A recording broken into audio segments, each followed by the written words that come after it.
or are really strong for the opponent because of their skill. Apparently, typing is there. That's me that needs that. Hold on. Down a touch. Okay, I'll just mention the band so that everyone can see if my volume is better now. So we have Anubarak banned for Dropkick Murkys, and then of course Gul'dan for Team TFT getting banned. And Gul'dan, of course, really strong on this map because of his wave clear potential and Horrify being able to win team fights on its own. Okay, Twitch chat, let me know if that is any better. I have turned them down a chunk. So hopefully that's issue. Live in hope. Yeah, and we are seeing the Kel'Thas first pick, so another mage with a lot of good wave clear. Interesting first pick, not one you'd commonly see as a first pick, but they seem to really want to prioritise that mage, as we do have Greymane Malfurion. Any potential for TFT going for a clown comp? I think it's completely out the window. They are going for the fastest win they can possibly go. They're going full serious here. Yeah, I mean, the thing with a clown draft is still that there is the chance to lose, and I think starting here with one win at least is quite important for them as well, because, as I said before, there just has to be one really weird cheese, and then you lose one team fight in the late game, and Dropkick Murkys still are able to maybe win a map here. If we're looking at a lot of the games we have cast, there oftentimes we have situations where one team wins the first map 18-1 in kills in like 15 minutes, and then the second game is a 23-minute game, really close with the other team winning. So sometimes it just depends on the map and the draft to win, and that is why I can totally understand Team TFT going full serious mode. Absolutely. So we have got betting up and running. So if you want to bet for TFT, it's exclamation bet A, and for Dropkick Murkys, exclamation B. We do see the Vala ban on the side of, and Murkys once again hovering that Murky ban. Yeah, of course, you don't want to get beaten by your own weapons. So. However, instead going for the variant ban, which is a terrible choice here, considering they've already picked up the Arthur and a new brain. Does limit their tank choices quite a bit there. Yeah, and of course now for Team TFT we still need to find out what they want to use as a tank here. They could play with the Malfurion solo support. It's still Cleanse is still in here, of course, so it's really fine still playing him as solo support. So what they need to focus on is now maybe a little bit more wave clear still, if they want to match the wave clear of Dropkick Murkys, a tank, and of course a solo laner. Worth mentioning, in the playoffs, D.Va is allowed as well, so that is a hero we haven't seen much of so far. I don't think we've actually any D.Va as of yet, but it's allowed here.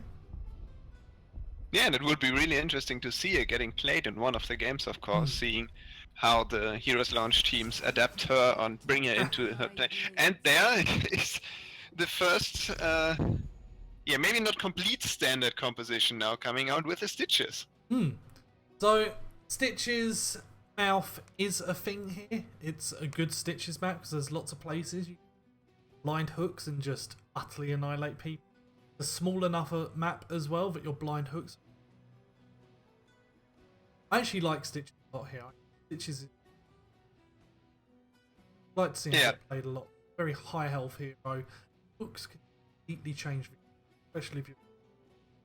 Yeah, actually, as I was thinking about what Dropkick Murkys could do to try and win this map, I was thinking about Stitches, because I think it was even with you that we casted a lot of games. I think it was Team Patman and then afterwards Sky High playing against Asmodrunk, and both of them using Stitches really, really well in Division 5 to win their matches.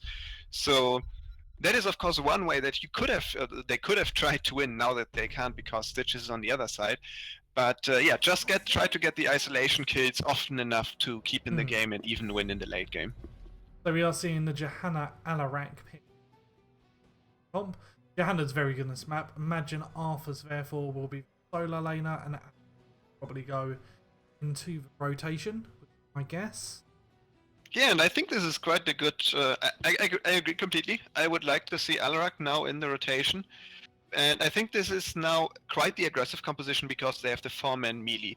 So this is one way to counteract the Stitches, to just say, okay, you may have these hooks, but as long as we're always in your face, you can't really use them to their full effect. Very true. So one more hero needed to be picked up by TFT. I'm imagining it's going to be some sort of range. As we see the Chromie, I think the Chromie is a very good choice. Yeah, and Chromie, of course, is really good against the Uther on the other side, because Uther's heals aren't quite limited. Another option I could have seen for them is the Falstad with Mighty Gust to just disengage from the 4-man front line. But of course, Chromie will probably work really well as in this situation as well. Absolutely. So we will be loading in very shortly into game number 1 of this best of 3 series. Division 1 champions versus Division 5 champions, TFT versus Dropkick.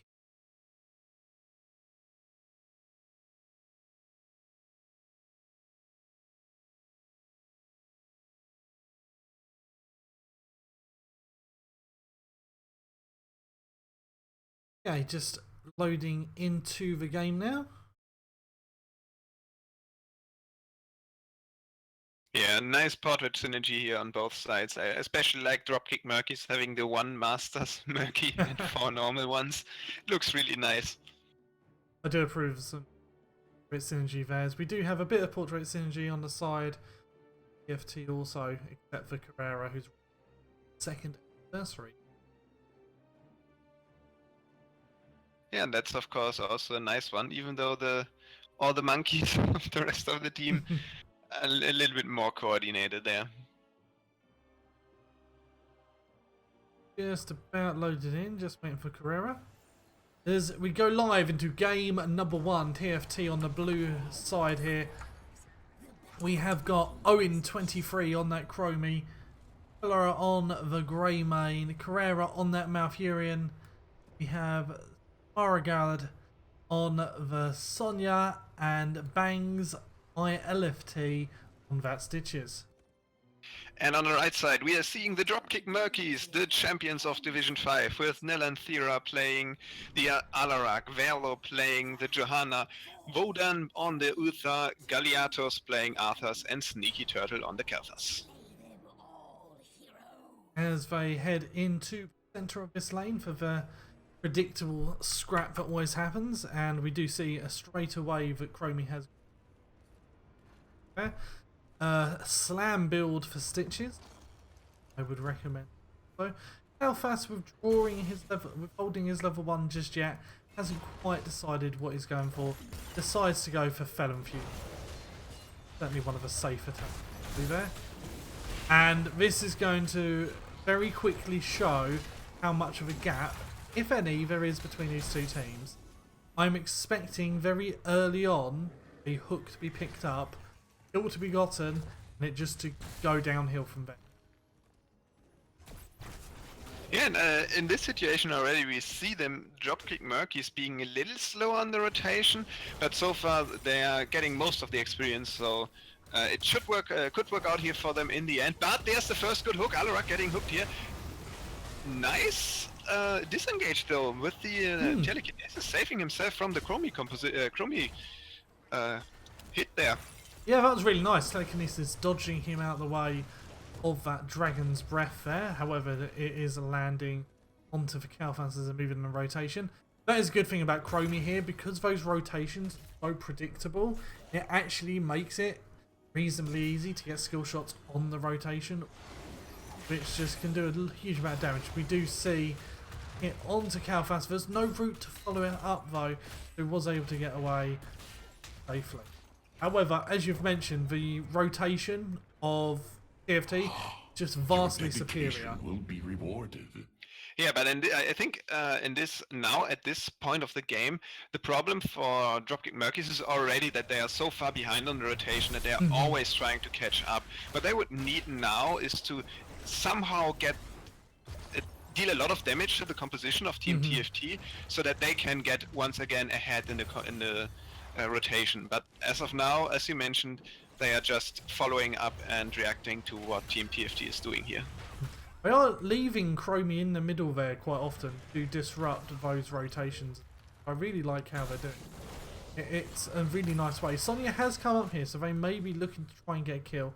However, she very quickly goes back down to deal with that Arthas. Yeah, and it looks to me as if Dropkick Murkys are slowly finding their way into this game. The rotation looks a lot better now with Johanna going in, and then Kalthas using his normal Flame Strike just as a follow-up to get the damage done to the minions. And even though they have taken a little bit of damage here, I feel like they are stabilizing now at least a little bit, and we might be seeing them getting actually the first kill on the bot lane. Yeah, kill gone onto Sonya. There was a counter kill onto the Alarak though. Arthas was able to pick up what looked like a lot of his gems there as well. So Chromie now having to handle this bottom lane. That's 1 kill apiece so far. This isn't as one-sided as I expected. Admittedly, the top wall's almost completely down, but I was expecting this to be a lot more snowbally. Yeah, and I would say getting this first kill onto Sonya on the gank is already quite the massive moral victory for Dropkick Murkys. If you're the Division 5 team, the clear underdog, and you get this first kill, even if Alarak dies afterwards, and they saved all the gems as you mentioned, so they, in the end, it's just them showing already that they can at least compete with Team TFT, and they have to take this match seriously.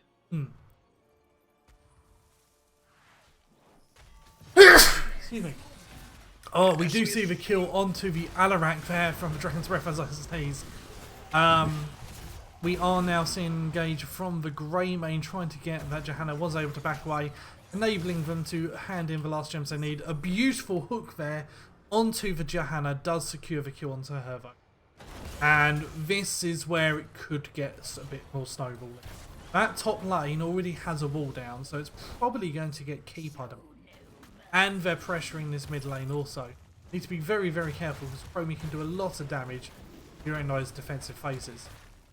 Yes, and of course one risk that they're running with their 4-man melee composition is that if Kalthas ever gets hooked by Stitches, their potential for consistent damage is really low because they have only melees left, so they have to go in then. And if they already lost their Kalthas... Onto Alarak in the top lane, will he get away? No, he will not. That'll be a kill. Sorry, please carry on, Neil. Yeah, then of course it gets hard for them, but as we are seeing, hooking just the Alarak as well works. And now this is what we probably most of us were expecting. We are seeing Team TFT having a solid lead of 1.5 level, getting the first 4 already with the first Web Reaver, and we'll probably also get the lower one. Yes, and actually Arthas is dropping low in the bot lane as well. Yeah, will be getting out though, but yeah, this is already now looking quite grim for Dropkick Murkys. Yeah, pushing that top deep wall here with the first Web Weavers of the game. Not where Dropkick Murkys need to be, unfortunately. Yeah, good for them. The hook just missed, so they now have at least a little bit of a time window where they can be a little bit more aggressive, see if they can deal a little bit of damage. But it is now really, really hard to catch up. I mean, for their credit, they don't have lost too many gems so far, but Arthas is getting hooked here, and that is the target that you don't want to get hooked because he had all the gems and he will fall. Yeah, that is really unfortunate for them, but at least they are able to save the gems. I feel Twilight Dream was a bit excessive, but hey, why not get the kill? Okay? So are they now? They're probably going to try and push this middle lane now, as it's the only one with a fort left. And whilst they have that level 10 advantage, they can do this without too much fear, while Sonya is getting that camp in the bottom lane. However, Dropkick Murkys is going for the counter engage. We do have a flanking Alarak as well, potentially looking for the pick on an overextended Chromie or someone, as they do get the hook on Johanna, manages to use her unstoppable straight away and is able to get away. However, they've spotted the Alarak and chasing him down, is able to get away though. Yeah, and one thing that I would like to mention here is the Uther choice of level 7. So you went with the Hand of Protection, which means that he can potentially save a target from getting hooked, and not with the Guardian of Ancient Kings, which means that once the target gets hooked, you have the follow-up. So this is of course a preference what you want to do, because either you hope that Malfurion, if the target gets hooked, Malfurion lands his root so that you get the Guardian of Ancient Kings value, or you try to prevent the hook in the first place. As you mentioned before, yeah, as you mentioned before on this map though, there's a lot of potential to hook through the wall, and then it is nearly impossible to hit a cleanse to save the target. So I'm really looking forward to see how this interaction will play out. Look at Arthur. Stitches is hungry for hooks, and you are fresh, my son. Very wisely hiding behind that keep. This is crazy. This is an 8-minute keep. It really does show you just how good TFT are when they're playing against what is a very good team. A team that didn't drop a single map all season in Dropkick Murkys, and they're just getting murked. Yeah, we are seeing them trying to defend here now, and so far the keep is still alive, but now there's a Web Weaver attack coming in, dropping in low, and Alarak will be the first one to fall in this team fight. Both of the tanks dropping low now as well. Arthur's getting sniped by the Chromie. That actually might be game. They have the 13 advantage. They have, I mean, they're down a lot of ultimates, and the death timers are really short here. But I mean, it's 8-minute keep, and now they have lost quite a substantial amount of gems as well. They're going for the mid keep now. The Web Weavers are still active over there, and yeah, nice hook once again. Oh, good lord! Good combination. Just manages to get away though, Alarak, from that hook. Living bomb spread is happening a little bit as well on the side of TFT, showing even Division 1 spreading those living bombs. Yeah, and of course this is a good choice by Team TFT to disengage now. If they lose 1 or 2 players here, that means that Dropkick Murkys are suddenly back into the game, because they get so much experience at this point from a kill, and a kill might net them a turn in, so good choice by them going back. And I mean, they are so far ahead at this point, they have to wait for like 2 or 3 minutes to get a turn in now actually. So the best chance for them, I think, in this situation is just try to get the hooks, but Dropkick Murkys get the first turn in. Yeah, very nice. Alarak taking a lot of damage though, has to pop his invulnerable. Should just get away with a Divine Shield as well. They're now counter-engaging onto the Sonya, who is in a bad position, having to use Whirlwind, which is keeping her up. And they get a kill on that Sonya. Living Bomb is being spread everywhere. Suddenly Dropkick Murkys look like they might potentially be back in this game, as they secure the kill onto the Grey Main as well. Don't count out Dropkick Murkys just yet. Yeah, and they are coming back with a strong showing here in this team fight, getting 2 of the kills with being down actually I think 3 levels at the beginning, and then getting a lot of experience now. This means that they can deal a lot of building damage now, and that might be enough already to get them back into this game. They are still in a really harsh position as long as they don't get a keep off Team TFT, but at least they are showing some life here. Exactly, Dropkick Murkys showing very much they are still in this game. Nice telekinesis dodge by Alarak to dodge the Chromie W there. You have to back off from this middle lane. Top and bottom is almost finished as well. Doesn't look like they're going to get a keep unless they can get on this top bottom. I'm pretty sharpish. May be able to get this keep here. Depends on the defense. Yeah, it seems to me TFT is potentially giving this up because they don't have the 16 advantage, and they can still try to get a hook, and we will probably see it in a second. Yeah, there's the hook hitting Uther, and that is an amazing kill once again.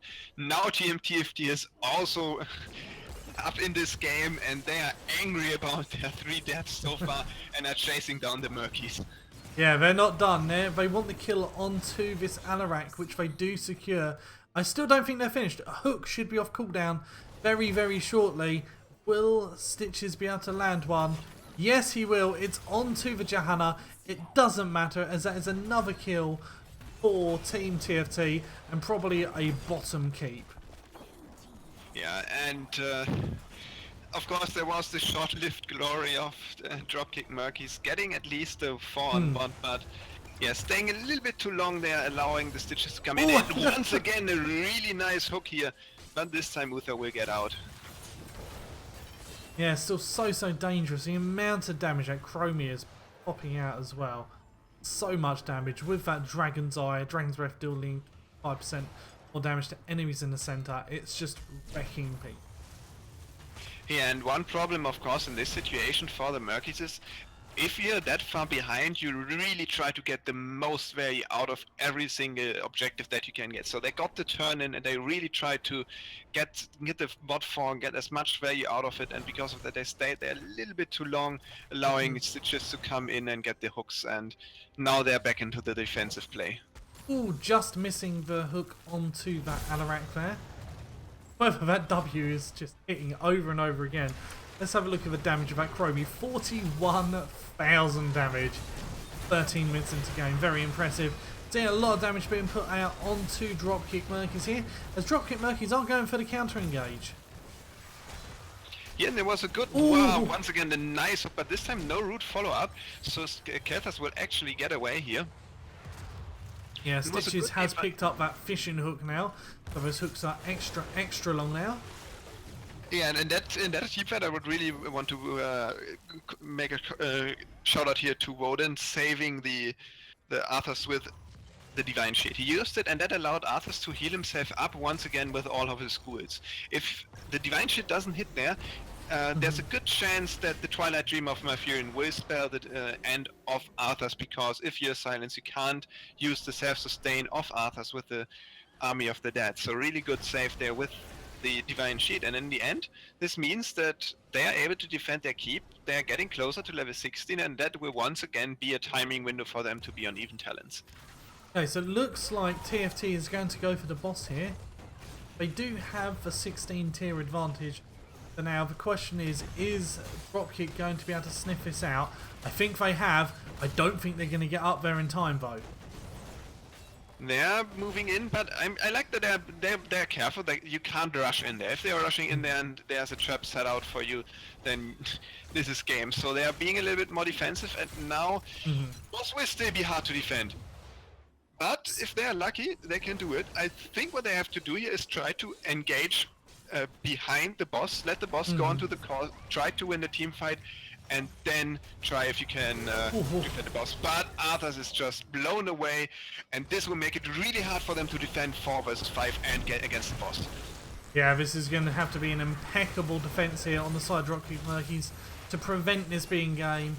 At the moment, Sonya is mainly focusing onto that core, but does turn around, put out some damage onto that Alarak, healing up with that whirlwind, all whilst that boss is slapping away on the core.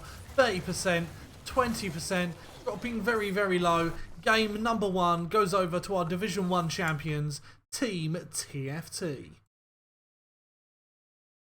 Yeah, well played by them in the end. In the beginning, Dropkick Murkys were able to keep up, and then the first turn and just nearly snowballed the game for Team TFT, and they really started showing their class and with that turn in.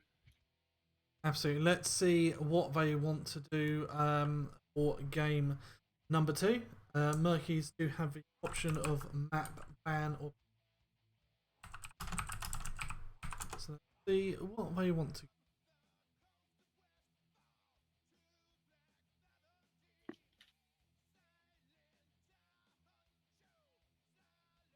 Dropkick really actually did a lot better than I was expecting there. Had a lot of fight in there. Yes, I agree completely. As we said before, this is the match where I think everyone expects, or nearly everyone expects Team TFT to win, and it's 15 minutes 26. That's I think that's already quite good for the difference in just rank. If we are just looking at the rank and the difference we are seeing there, I think they put out a good fight here. Absolutely. So Dropkick have decided to go for Cursed Hollow for their next map choice. Get the lobby, that one.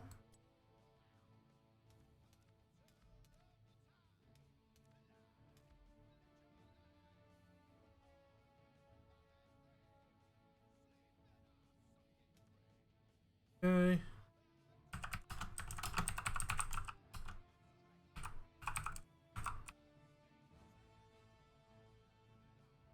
Like you as well. So, this is an interesting map. One of my favourite maps, Yeah. because it's a bigger map, which you can kind of play around the map a little. Globals are very useful here. Boss control is king. Yeah, I agree completely, and I'm really interested to see what the Dropkick Murkys have planned here, because there's of course two ways that you can approach this. You can say, let's play as normal as we can, Mm-hmm. and then try how far we can get. And afterwards, we see how they beat us and try to learn from that. And the other way is say, okay, let's try to cheese and get a win that way. So it depends a little bit on what you want to do and see if you want to find any way of winning or take it more of a learning experience of playing against a better team and see how you can learn from that. Absolutely. So just getting the... we've got all the lobby. You ready?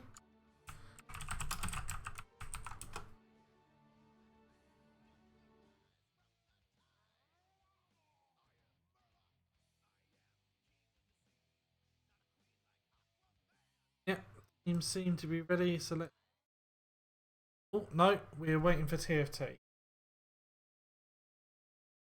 Yeah, so what do you have any idea what Dropkick Murkys might be doing on this map? Is Um, there yeah? so we played them on this.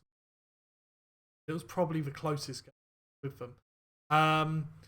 They played at ETC, so who knows what they're gonna do here, Okay. because I wasn't expecting that whatsoever. There's some question over if TFT are ready. Ooh, I don't know who that is. Him. Random people joining my lobby. Yeah, I'm really interested to see what Dropkick Murkys is planning to do here, because they also picked really fast. It was not that it took them really long to discuss, so it feels like Hmm. they might have something in plan here. But I feel like Cursed Hollow is a really a map that is really everyone knows what you can do, Mm-hmm. and it's not like, for example, one of the most known or well-known cheeses, probably the Morales cheese, where you try to fly in and just die over a keep and then fly in and finish the core. And it's really hard to do on Cursed Hollow. Hmm. There are some So weird that's cheeses here. There's the Vikings cheese that GFE pulled out against not that long. That takes a hell of a lot of coordination. yeah. There's also you could try to do maybe some kind of cheese with Medivh in the jungle areas.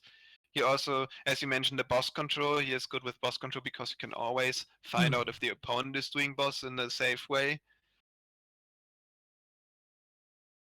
Still waiting. Over here. They could try and maybe try some kind of split push composition, either as a Nidus Worm Zagara or some kind of Asmodan split push pressure, but Possibly go for the Abba as well. Abba's an interesting hero here. I think yeah, it's one of his better maps for yeah, but I feel like even I, mean, I could see them trying it, but I think Team TFT should be able to coordinate somebody to just defend against the split push and join the team. But I mean, that's something. Uh, some kind of split push strategy we will find about in the draft, because if they're going for bans of Dehaka or Falstad, then this means that there's a higher chance for them trying something with split push, because of course you don't want to play against a global in that situation. Okay, looks like TFT are ready. Let's double check Dropkick are still ready.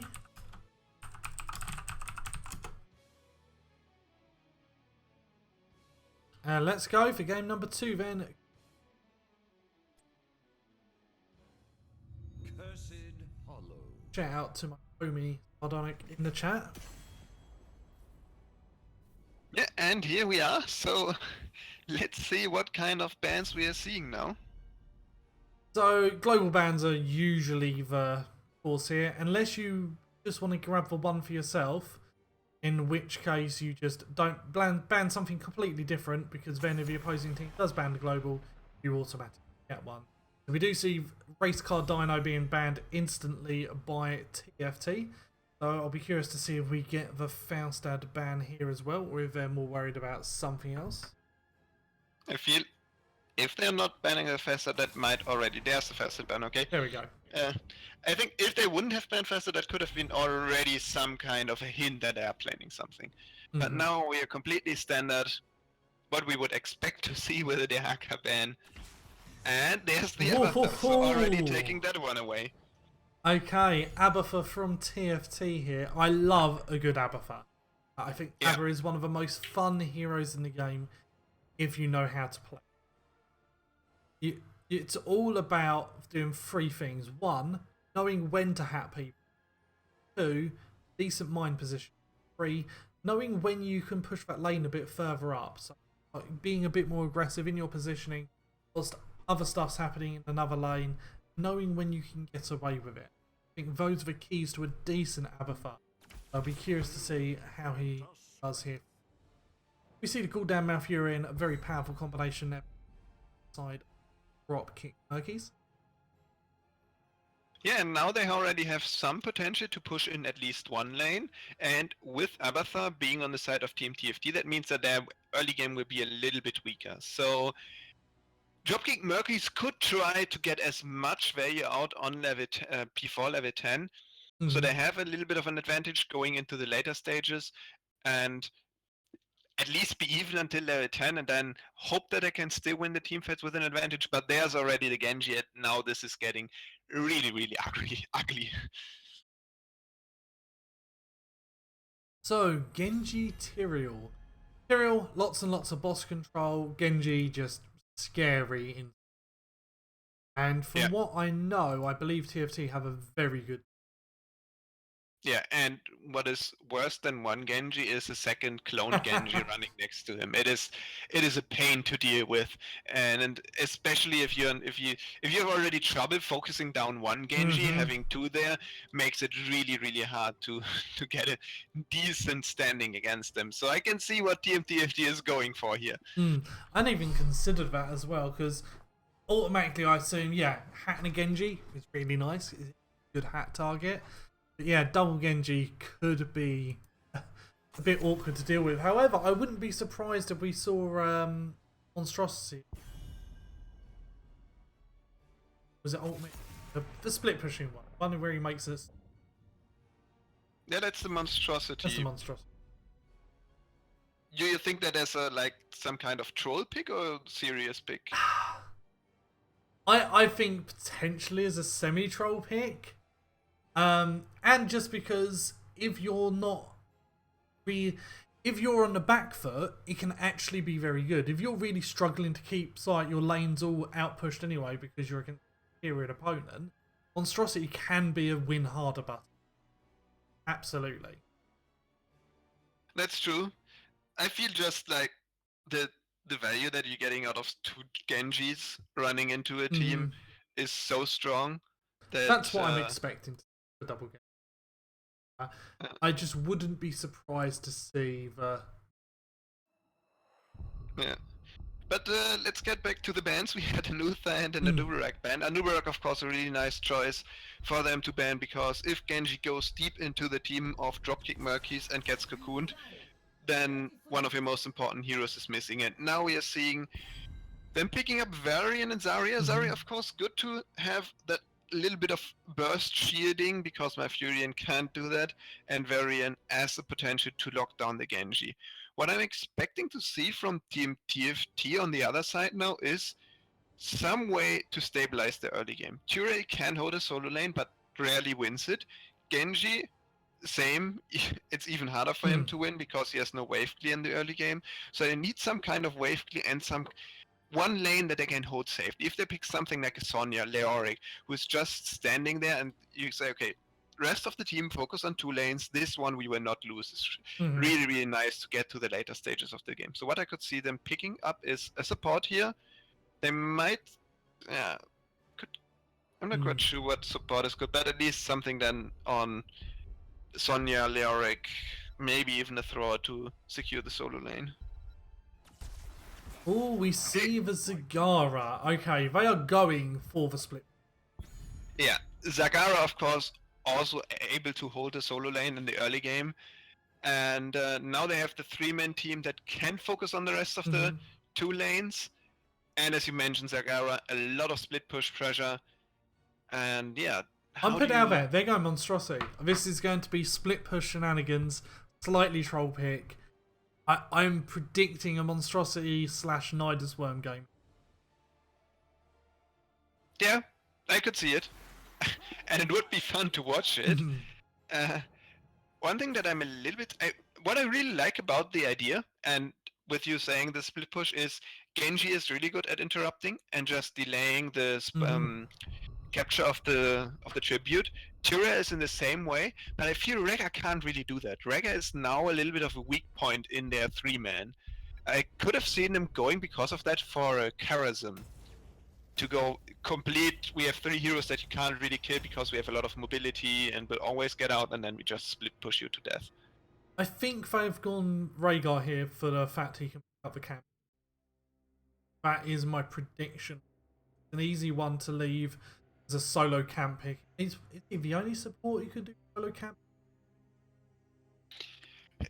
Karazhan can do at least the giants, but he has to back afterwards. And I think Uther needs level 4 to be decent at any camp. Malf can with full Moonfire build, but only in the later stages. Okay, yeah, so I think yeah. Game number 2 here. On the left-hand side, we have our Division 1 champions, Team TFT, with Filler on the Zagara. We have Bangs ILFT on the Genji, Carrera on the Rhaegar, Owen23 on the Tyrael, and Smarsgood on that Abathar, giving us a nice dancer. And on the right side, we are seeing the Dropkick Murkys fighting against the Goliath of Team TFT, with Galiatos playing the Zarya, Sneaky Turtle this time on the Varian.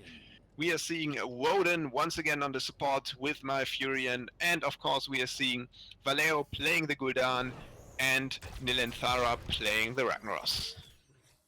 Abathar currently perching in that middle lane. We do see Zagara heading down towards the Ragnaros. Seems to be heading back up though. Potentially get some push on this middle lane once the rest have split up. Yeah, and this is of course already one way where we can see the potential for a Nidus Worm build if Zagara is rotating a lot and putting a lot of creep tumors onto the map, because that means that once you hit the level 10, you can use your already your Nidus Worms always on everywhere in the map. Sorry.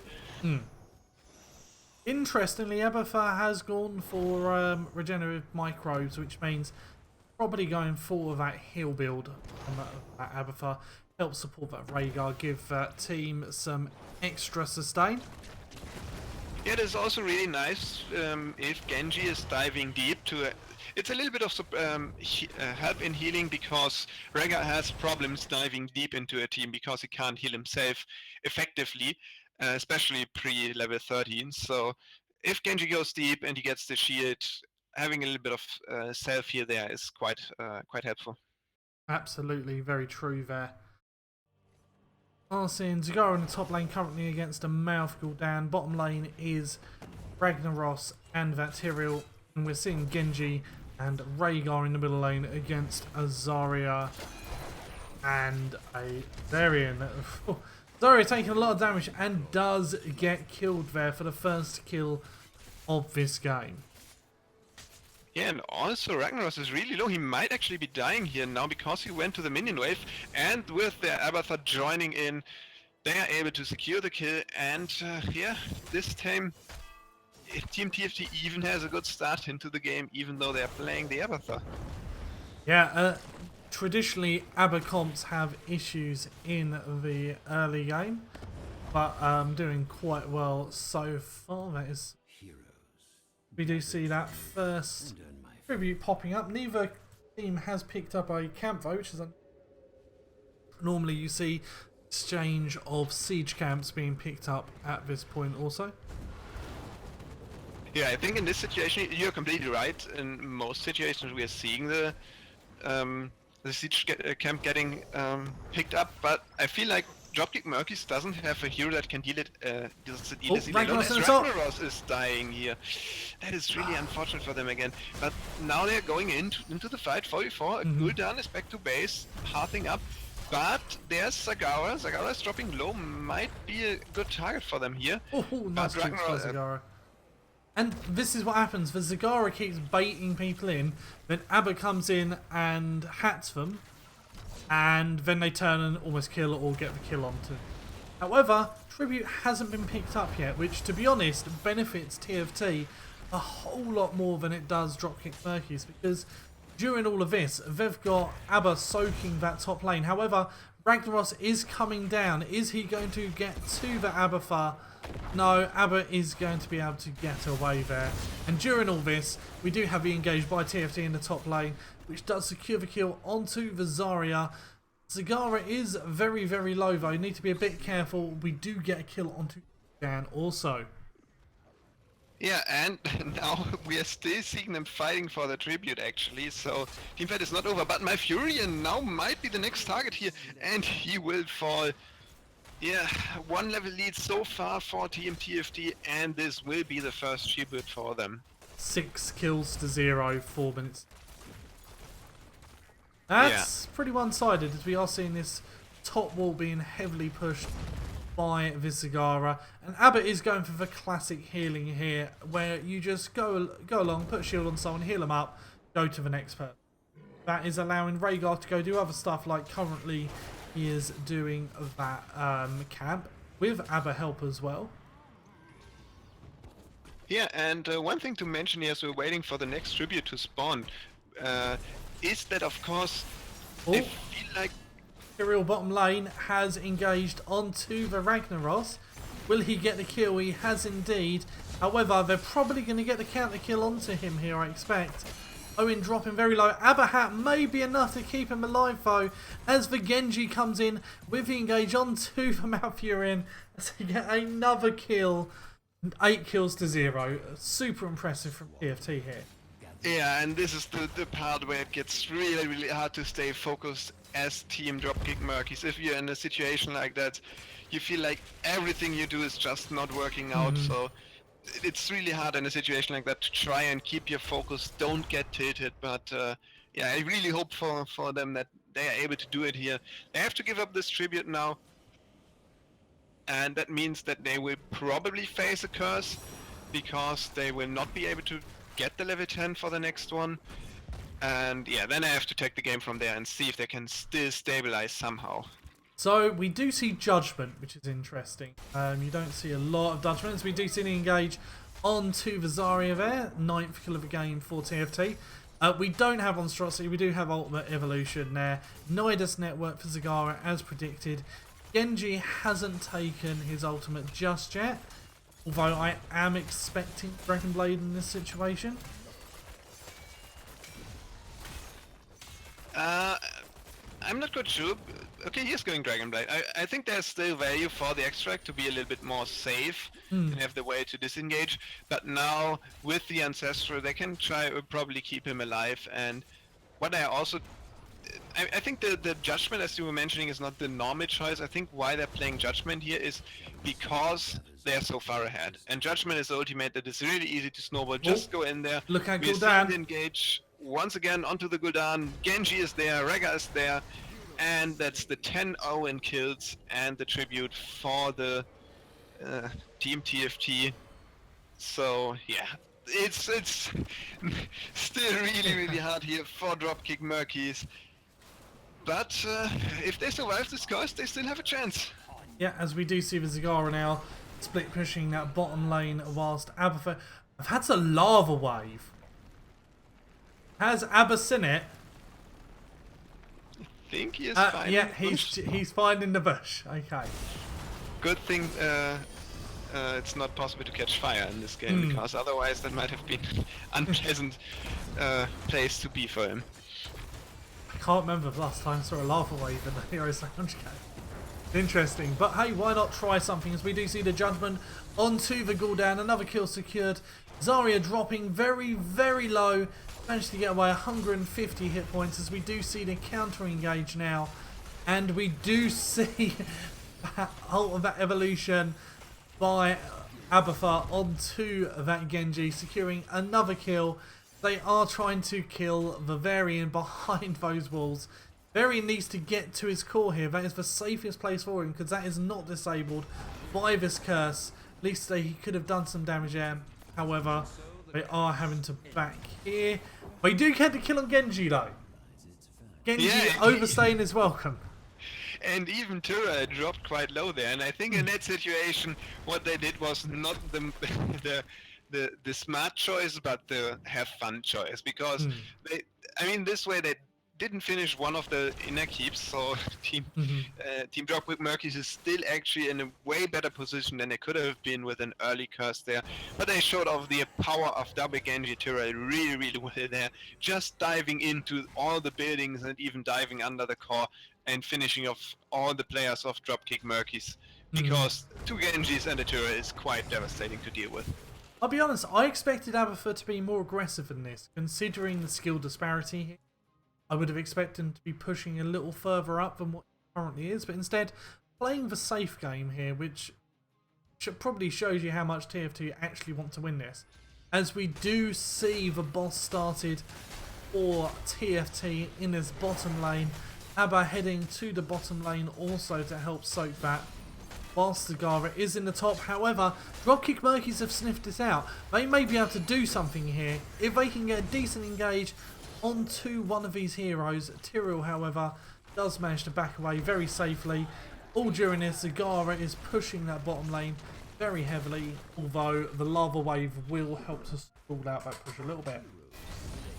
We had a kill on Malfurion in the bottom lane while I wasn't looking, and Dragon Blade is being used to try and catch that Varian, who has had to use it protected.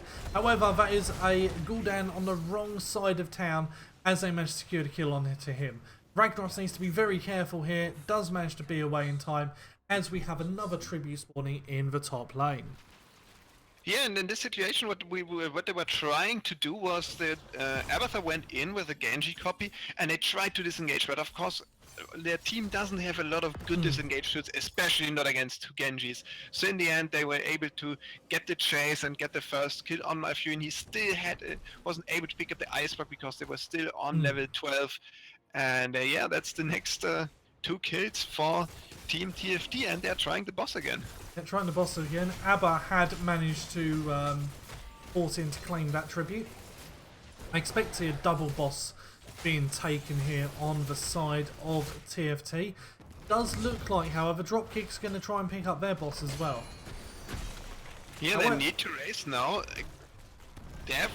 I don't think they will make it in time, but they will have up all the ultimates of their team. So maybe they can make the miracle work here. They have. I think they're going to get it here in time. They're going to get here in time. Zagara was already there. It was enough to delay them. They do manage to chase them off of this boss. Looks like they're going to be able to secure it for themselves here, as we do see the Abba clone used just to make sure they aren't able to come in. Dragon Blade being used to secure the kill onto the Gul'dan. Expulsion Zone being used. Twilight Dream, lots of damage being put out. Kill onto Malfurion, kill onto Zarya. Judgment used onto the Varian. That is a 4-man kill there on the side of TFT. Double push, double boss pushing, and another tribute spawning. Game definitely in their favour, 20 kills to 1. Yeah, and now they will even probably get the Ragnaros. He's still trying to escape, dropping low here to 30% to 20%, but he heals up once again with his Sapphire Smash before meeting his demise. Yeah, I mean... Yeah, sorry, go on. During all that, Abathur did eat a lava wave, however he did the right thing and ran into it, so he didn't take too much damage from it. Looks like Zagara may just be able to secure bottom 4. Seems to be poking away at it safely here, whilst top 4 has just been taken as well as his bottom four, sorry, keeps.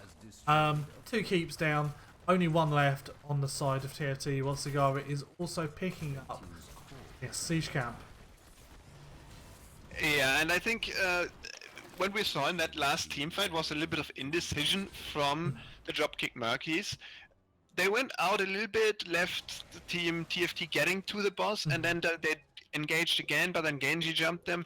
And I feel like their key to winning team fights in this situation, even though it is getting really hard now because they are down 4 levels, is to get Twilight Dream and Horrify to line up. Get the Twilight Dream, deal a lot of damage to Genji, why he can't do anything because of Twilight Dream, and then follow up with the Horrify, or even Horrify the Rega away. As we're seeing the next engage with the Judgment here. Judgment use Ice Block will save Malphite only for a short amount of time. This is curse time for TFT, looking to get more kills onto Dropkick Murkys. However, looks like they're going to try and turn onto this core. With 3 lanes pushing, I wouldn't blame them. Minions are going to push them back for just a second, as they're going to try and fight just outside of a range of the core, just whilst they can see if they can dive on to get any more kills, which they do, and this should be game. Yeah, this is looking really, really grim for the Dropkick Murkys. Their core is dropping to 50%, only 3 of them are up 40%. Aber is coming in for the slap. Will he get there in time? No, he won't. He does manage to get into the kill shot though. Game number 2 going over to the side of the Division 1 champions, Team TFT. Fun game.